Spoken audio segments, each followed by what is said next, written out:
की जय। संत समाज की जय। सद्गुरुदेव भगवान की जय। जय जय श्री राधे। परम मंगलमय भगवत स्वरूप श्रीमद्भागवत महापुराण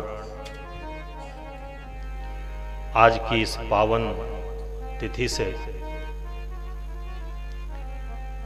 शुभारंभ होने जा रहा है। भगवत कृपा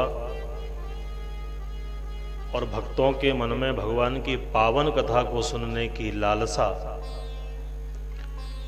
जब दोनों एक साथ प्राप्त होती हैं तो ऐसे पुण्य अवसर हम समस्त भगवद अनुरागियों को प्राप्त होते हैं।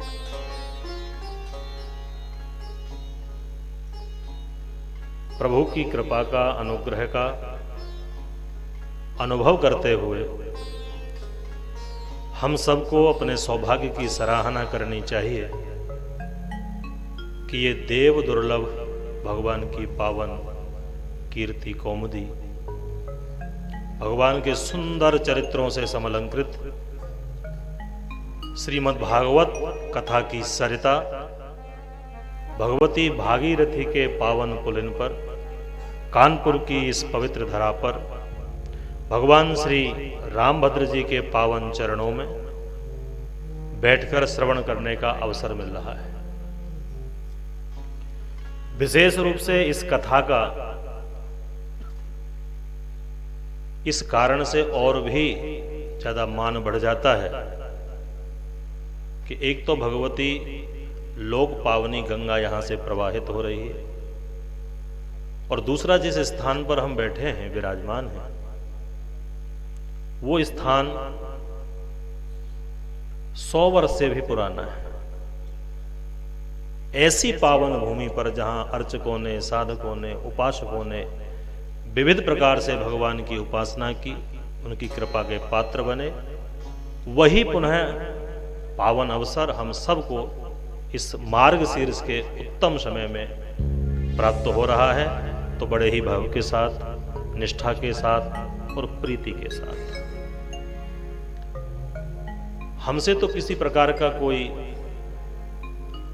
बाधा विघ्न पहुंचे ही नहीं और प्रयत्न करें कि दूसरा हमारे पास जो बैठा हुआ श्रोता है उसके द्वारा भी कोई ऐसी क्रिया प्रतिक्रिया न हो जिससे किसी श्रोता का ध्यान भंग हो। बड़ी निष्ठा के साथ आइए भगवान की उस पावन कीर्ति का हम लोग श्रवण करें जिसके लिए बड़े बड़े ऋषियों ने महापुरुषों ने बड़ा प्रयास करके भगवान की उस पावन चरण सन्निधि को प्राप्त किया जिसको परम पद कहते हैं, जिसको मोक्ष कहते हैं, जिसको कैवल्य कहते हैं। ऐसी ही पावन कथा श्री सूत जी महाराज 88,000 ऋषि समुदाय के मध्य नैमिषारण्य की पावन भूमि पर सुना रहे हैं। भगवान की कृपा हम सबको प्राप्त है ऐसा अनवरत रूप से हमें अनुभव करना चाहिए। भगवत कृपा प्राप्त हुई थी या आगे होने वाली है ऐसी भावना नहीं, वर्तमान में भी भगवान की कृपा हमें प्राप्त हो रही है ऐसी भावना हमें रखनी चाहिए।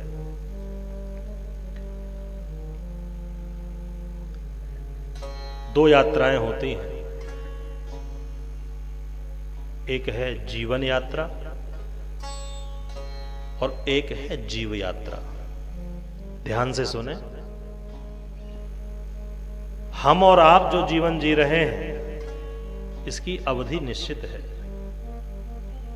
जो शरीर हमें मिला है उसकी एक सीमा है, तब तक वो हमारा आपका साथ देगा और जिस दिन ये साथ छोड़ेगा उस दिन हमारी जीवन यात्रा समाप्त हो जाएगी। लेकिन जीव यात्रा समाप्त होने वाली नहीं। तो फिर जीव यात्रा क्या है? आज ये शरीर मिला और मरणोपरांत हमें दूसरा शरीर मिलेगा। वो भी नहीं रहेगा तो फिर हमें तीसरा शरीर मिलेगा। तो वो जो जीव यात्रा है वो लंबी है, उसकी सीमा किसी को पता नहीं। इसलिए जब जीवन यात्रा हमारी सफल हो जाए, सिद्ध हो जाए, तो फिर जीव यात्रा भी हमारी संभल जाएगी। अन्यथा ये जन्म मरण का जो चक्र है अनवरत रूप से घूमता रहेगा, ये बंद होने वाला नहीं है। कुछ ऐसा करें जिससे ये जो क्रम चल रहा है युग युगांतर का, वो पूरी तरह से बंद हो जाए। अब उस फल को तो किसी ने देखा नहीं जिसको मोक्ष कहते हैं, लेकिन सुना तो सभी ने।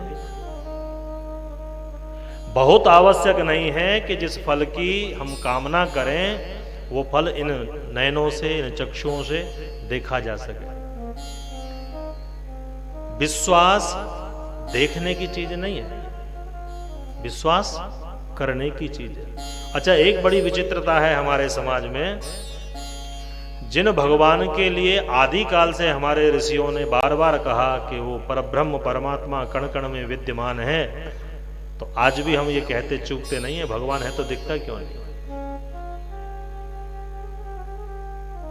दो बातें हमारे सामने हमेशा से आती रही हैं कि परमात्मा विद्यमान है, जिसको हम कहते हैं परब्रह्म भगवान ईश्वर आदि।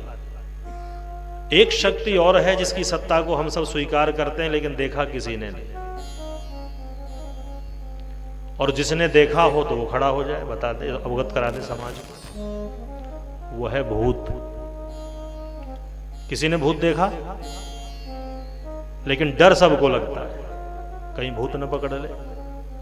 जब भगवान की बात होती है, भगवान को स्वीकारने की बात होती है, तो हम अनेक बहाने बना देते हैं भगवान के न होने के, और नास्तिक बन जाते हैं। जब भूत की बात होती है तो फिर भूत को भी हम मानते हैं। तो भूत को क्यों मानते हो भाई? लोग कहते हैं ऐसा होता है, कोई कहता है कि पीछे पंजे होते हैं, कोई कहता है काला काला होता है, कोई कहता है भयंकर रूप धारण कर लेता है, कोई कहता है कि खून चूस लेता है व्यक्ति का।